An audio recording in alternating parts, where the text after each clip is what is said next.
নমস্কাৰ ডিজিটেল আসামলৈ আপোনালোক সকলোকে স্বাগতম জনাইছো আজিৰ ভিডিঅ'ত আমি আলোচনা কৰিম এছচিআৰটি ডিএলএড পেট এক্সামৰ জেনেৰেল নলেজৰ নিউ এডুকেশ্যনাল ইনিচিয়েটিভছ তাত আমি আলোচনা কৰিম ন্যাশনাল এডুকেশ্যন পলিসি 2020 এৰ বিষয়ে হয় যদি এছচিআৰটি ডিএলএড পেট এক্সামৰ আপোনালোকে সিলেবাসখন চাইছে ভালদৰে তেতিয়া হলে জেনেৰেল নলেজৰ সেকশনত ইয়া ডিটেইলছবোৰ দিয়া আছে কি কি টপিকৰ ওপৰত কোৱেশ্চনছ আহিব তাতে আপোনালোকে পাব তলৰ ফালে আছে জেনেৰেল নলেজৰ নিউ এডুকেশ্যনাল ইনিচিয়েটিভছ আৰু এই নিউ এডুকেশ্যনাল ইনিচিয়েটিভছৰ ন্যাশনাল এডুকেশ্যন পলিসিৰ ওপৰত কোৱেশ্চনছ আহিব পাৰে যেহেতু 2020 বৰ্ষত নিউ এডুকেশ্যন পলিসি লঞ্চ কৰা হৈছিল সো ইয়াৰ আগৰ ভিডিঅ'ত কোনোবাই সুধিছিলে মোক যে এডুকেশ্যন সেকশনটো এবাৰ ৰিমুভ কৰি দিয়া হৈছে সিলেবাসৰ পৰা গুছাই দিয়া হৈছে হয় এডুকেশ্যন বুলি এটা সেকশনে আছিলে হেতু এইখন সিলেবাসত 2020 বৰ্ষৰ সিলেবাসৰ পৰা আঁতৰাই দিয়া হৈছে কিন্তু তাৰে বহুকেইটা টপিক জেনেৰেল নলেজত সোমাই দিয়া হৈছে যদি আপোনালোকে চাই ইয়াতে পাব এডুকেশ্যনাল কমিশনস এন্ড কমিটিজ যেটো আমি জয়কালৰ ভিডিঅ'ত আলোচনা কৰিছো নিউ এডুকেশ্যনাল ইনিচিয়েটিভছ আৰু এডুকেশ্যনাল অৰ্গানাইজেশনস সো এইবিলাক জেনেৰেল নলেজতে সোমাই দিয়া হৈছে গতিকে এই টপিক বিলাকৰ ওপৰত আপোনালোকে কোৱেশ্চন চাব লাগিব হয়তো দুই এটা কোৱেশ্চনছ ইয়াৰ পৰা আহিব সো গতিকে কাৰেন্ট এফেয়াৰ্স বুলিও ক'ব পাৰি বা নিউ এডুকেশ্যনাল ইনিচিয়েটিভছ বুলিও ক'ব পাৰি তাৰে ভিতৰত আমি এনইপি ন্যাশনাল এডুকেশ্যন পলিসি 2020 ইয়াৰ বিষয়ে আমি কোৱেশ্চন চাব লাগিব গতিকে আজি ভিডিঅ'ত ইয়াৰ ওপৰত কেনে ধৰণৰ কোৱেশ্চনছ আহিব পাৰে সেই বিষয়ে আমি আলোচনা কৰিম প্ৰথম যেটো প্ৰশ্ন এনইপিৰ ওপৰত আন্ডাৰ দা চেয়াৰম্যানশিপ অফ হুম Committee for Evaluation of the New Education Policy submitted its report in May 2016. So, এই প্ৰশ্নত কৈছে যে 2016 চনৰ মে মাহত Committee for Evaluation of the New Education Policy এটা ৰিপৰ্ট সাবমিট কৰিছিল আৰু এই ৰিপৰ্টটো আছিল এডুকেশ্যন পলিসিৰ ওপৰতে আছিল গতিকে এই যিখন কমিটি বনোৱা হৈছিল committee for evaluation of new education পলিসিৰ বাবে সো এই কমিটিখনৰ চেয়াৰম্যান কোন আছিল সো ইয়াত অপচনত আছে late Shri TSR Subramaniam, Dr. K. Kosturirangan, Rina Roy, আৰু শ্ৰী সঞ্জয় ধোত্ৰে সো ইয়াৰ শুদ্ধ উত্তৰ হ'ব option number 1 late Shri TSR Subramaniam so তেখেত এতিয়া জীৱিত নহয় যেহেতু এখন পূৰ্বৰ কমিটি আছিল গতিকে সেই সময়ত এই কমিটিখনৰ চেয়াৰম্যান আছিল শ্ৰী TSR Subramanian গতিকে আপোনালোকে এই নামবিলাক মনত ৰাখিব লাগিব সো এতিয়া আইছো নেক্সট কোৱেশ্চন নম্বৰ 2 লৈকে In NEP 2020, the current 10+2 system to be replaced by a new curricular structure. What is the new curricular structure? So, yate koise je NEP 2020 eto mention kora hoise je 10+2 jitu system amar soli asile ba etio soli ase 10+2 10 mane class 10 loike aru +2 mane SS first year আৰু second year বুজো হয় গতিকে এই যেটো system চলি আছিল এইটো এতিয়া ৰিপ্লেস কৰা হৈছে এটো হলনি কৰা হৈছে নতুন এটা কাৰিকুলাৰ ষ্ট্ৰাকচাৰ দিয়া হৈছে গতিকে নতুন যেটো কাৰিকুলাৰ ষ্ট্ৰাকচাৰ হেতু কোনটো হয় তলত কেইটামান ষ্ট্ৰাকচাৰ দিয়া হৈছে গতিকে তলত উল্লেখ কৰা কোনটো ষ্ট্ৰাকচাৰ নতুন কাৰিকুলাৰ ষ্ট্ৰাকচাৰ হয় সো নিশ্চয় আপোনালোকে এই বিষয়ে পাইছে হেতু হৈছে অপচন নম্বৰ বি 5+3+3+4 গতিকে আগৰ 10+2 যেটো সিস্টেম আছিল হেতু হলনি কৰি এতিয়া 5+3+3+4 কৰা হৈছে ইয়াতে 5 মানে প্ৰি প্ৰাইমাৰী পৰা এটা ষ্টাৰ্ট হ'ব কেজি এলকেজি ইউকেজি ক্লাস 1 আৰু 2 এই পাঁচটা থাকিব 5 বছৰ গতিকে এতিয়া লৰা ছোৱালী 3 বছৰ বয়সৰ পৰা স্কুলত আহিব পাৰিব কেজি এলকেজি ইউকেজি তাৰ পিছত ক্লাস 1 আৰু 2 এই টোটাল হ'ব 5 বছৰ তাৰ পিছত 3 বছৰ থাকিব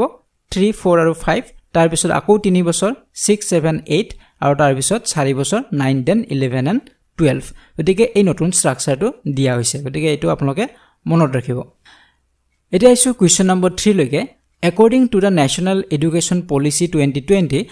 teacher will be able to teach lessons in mother tongue or regional language up to grade 3 4 5 none of this so এই প্ৰশ্নত কৈছে যে নতুন এডুকেশ্যন পলিসি মতে এতিয়া শিক্ষকসকলে কিমান গ্ৰেডলৈকে নিজৰ মাতৃভাষাতে ল'ৰা ছোৱালী শিকাব পাৰিব বা ৰিজনাল ল্যাঙ্গুৱেজত ছাত্ৰ-ছাত্ৰীসকলে শিকিব পাৰিব গতিকে গ্ৰেড 3 লৈকে বা গ্ৰেড 5 বা গ্ৰেড 4 লৈকে কোনটো গ্ৰেডলৈকে নিজৰ মাতৃভাষাতে ল'ৰা ছোৱালী শিকিব পাৰিব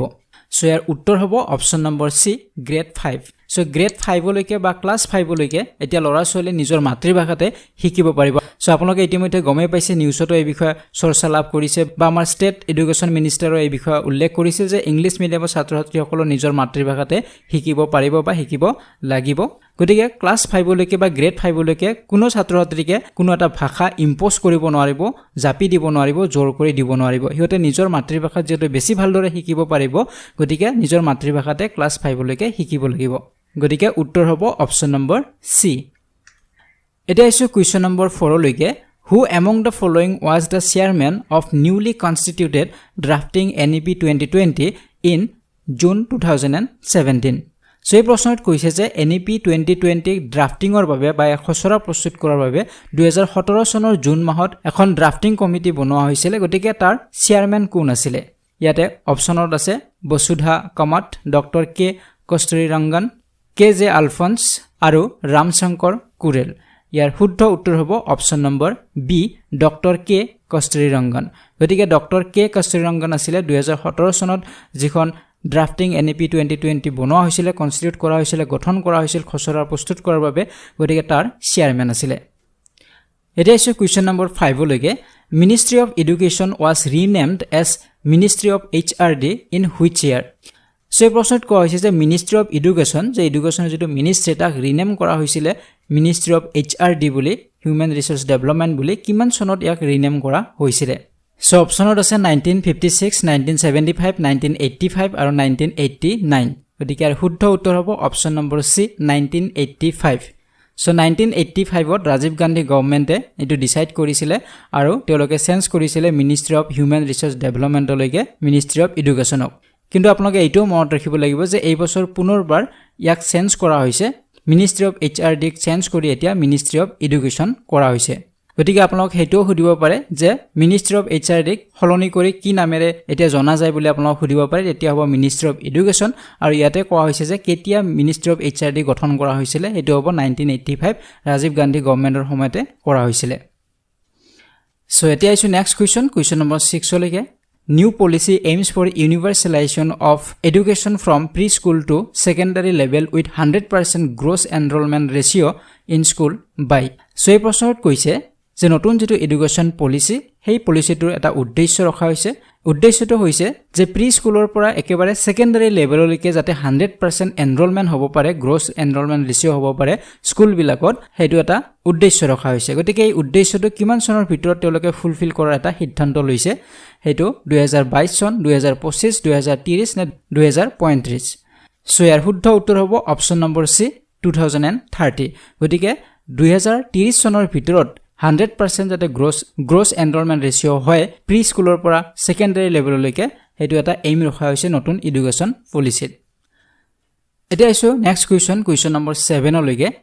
NEP 2020 aims to increase the gross enrollment ratio in higher education from 26.3% to 50% by which year so এই প্ৰশ্নটো আগৰ প্ৰশ্নটোৰ লগত অলপমান সিমিলাৰ হয় আগৰ প্ৰশ্নত কৈছিল যে প্ৰি স্কুলৰ পৰা সেকেন্ডাৰী লেভেললৈকে 100% গ্ৰছ এনৰোলমেন্ট কৰা এটা উদ্দেশ্য ৰাখিছে হেতু কিমান চনৰ ভিতৰত হ'ব লাগিব 2030 চনৰ ভিতৰত তেওঁলোকে এই এইমটো ফুলফিল কৰাৰ এটা সিদ্ধান্ত লৈছে ঠিক ইয়াৰে এই প্ৰশ্নত কি সুধিছে যে হায়াৰ এডুকেশ্যনৰ ক্ষেত্ৰত 2018 চনত 26.3% এনৰোলমেন্ট আছিল গ্ৰছ এনৰোলমেন্ট ৰেশিও আছিল 2018 চনত কিন্তু এই 26.3% ক ইনক্ৰিজ কৰি 50% লৈকে বঢ়াব বিচাৰিছে আৰু এটা উদ্দেশ্য ৰাখিছে যে হায়াৰ এডুকেশ্যন বা উচ্চ শিক্ষা যাতে 50% লৈকে ইনক্ৰিজ হয় তাৰ এনৰোলমেন্টটো তাৰ বাবে তেওঁলোকে এটা উদ্দেশ্য ৰাখিছে আৰু এটো কিমান চনৰ ভিতৰত ফুলফিল কৰাৰ এটা সিদ্ধান্ত লৈছে 2025 নে 2030 নে 2035 নে 2045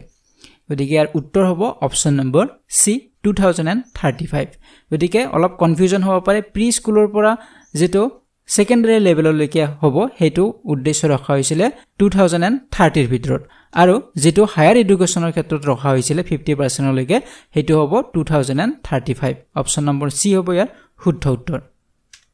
এতিয়া আছে কুৱেশ্যন নম্বৰ 8 লৈকে vocational education will start in schools from the which grade that will also include internships so এই প্ৰশ্নত কৈছে যে এডুকেশ্যন সিস্টেমত এতিয়া ভোকেশনাল এডুকেশ্যনৰ ওপৰত গুৰুত্ব দিয়া হৈছে আৰু ভোকেশনাল এডুকেশ্যনো স্টাৰ্ট কৰা হ'ব গতিকে প্ৰশ্ন সুধিছে যে কিমান ক্লাছৰ পৰা বা কোনটো ক্লাছৰ পৰা ভোকেশনাল এডুকেশ্যন দিয়া হ'ব ছাত্ৰ-ছাত্ৰীসকলক ভোকেশনাল এডুকেশ্যন মানে আপোনালোকে নিশ্চয় বুজিবই পাৰিছে যে শিক্ষাৰ লগতে ছাত্ৰ-ছাত্ৰীসকল যাতে আত্মনিৰ্ভৰশীল হ'ব পাৰে তাৰ বাবে তেওঁলোক বিভিন্ন ধৰণৰ কৰ্মমুখী কিছু শিক্ষা দিয়াৰ ব্যৱস্থা কৰিব কিছু ধৰক ইলেক্ট্ৰিকৰ কাম শিকাব পাৰে চিলাইৰ কাম শিকাব পাৰে বিভিন্ন ধৰণৰ ভোকেশনাল কিছুমান কোৰ্সও শিকোৱা হ'ব গতিকে কোন ক্লাছৰ পৰা এই ভোকেশনাল এডুকেশ্যন স্টাৰ্ট হ'ব গ্ৰেড 3 গ্ৰেড 4 গ্ৰেড 5 নে গ্ৰেড 6 ইয়াৰ উত্তৰ হ'ব অপচন নম্বৰ ডি গ্ৰেড 6 গতিকে ক্লাছ 6 ৰ পৰা এটো স্টাৰ্ট কৰা হ'ব ভোকেশনাল এডুকেশ্যনো ছাত্ৰ-ছাত্ৰীসকলক দিয়া হ'ব এতিয়া আহিছোঁ কুৱেশ্যন নম্বৰ 9 লৈকে as per NEP 2020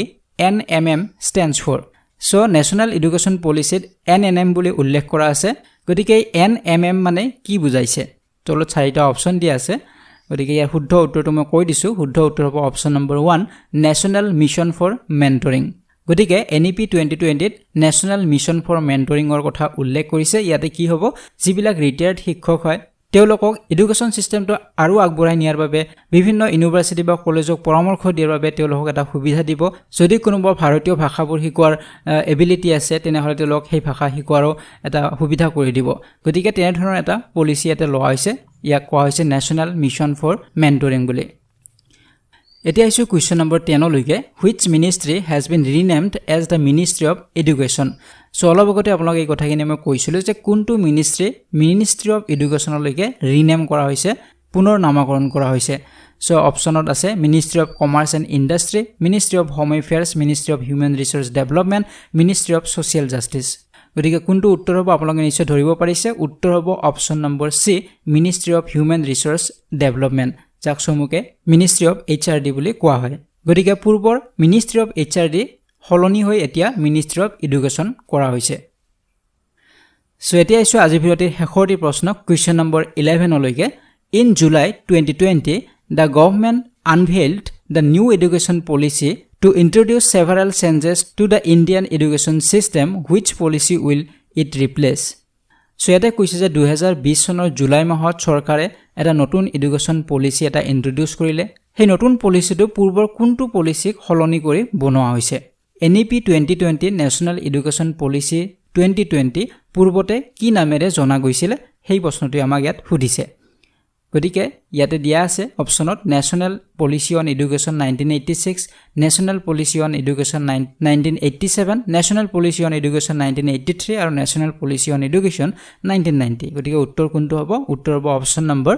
1 national policy on education 1986 গতিকে 1986 ৰ নেশ্যনেল পলিচি অন এডুকেশ্যন হলনি কৰি এতিয়া NEP 2020 কৰা হৈছে নেশ্যনেল এডুকেশ্যন পলিচি 2020 বুলি আমি জানো